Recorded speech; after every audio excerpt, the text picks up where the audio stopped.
ওং শ্রী গণেশায় নম। ওং নম শিবায়। তো আজকের দিনের প্রতি রাশির শুভ শুভ কি ফল হবে সেই সম্পর্কে খুবই সংক্ষিপ্ত আলোচনা। আজ 22 বৈশাখ 6 মে বুধবার, মূলা নক্ষত্র, জন্মে ধনুরাশি, ক্ষত্রিয় বর্ণ, রাক্ষসগণ। আজকের রাশিফল: মেষ রাশি, হঠাৎ বিপদ ঘটতে পারে। বৃষ রাশি, মাথা যন্ত্রণায় কষ্ট পাবেন। মিথুন রাশি, সর্বস্ব এবং সবকিছু অনুকূলে থাকবেন। কর্কট রাশির, আর্থিক সমাধান পাবেন। সিংহ রাশির, সুনাম প্রাপ্তি ঘটবে। কন্যা রাশির, নিঃসংসর্গে দিন কাটবে। তুলা রাশির, বাড়তি লাভের সম্ভাবনা।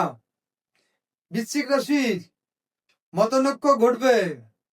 ধনুরাশির, চর্য ভয় দেখা দেবে। মকর রাশির, সাহায্য প্রাপ্তি হবে। কুম্ভ রাশির, নিঃসংসর্গতায় দিন কাটবে। মীন রাশির, গৌরব বৃদ্ধি পাবে। তো বন্ধুরা, এই ছিল আজকের দিনের প্রতিটা শুভ শুভ কি ফল হবে সেই সম্পর্কে খুবই সংক্ষিপ্ত আলোচনা। নমস্কার।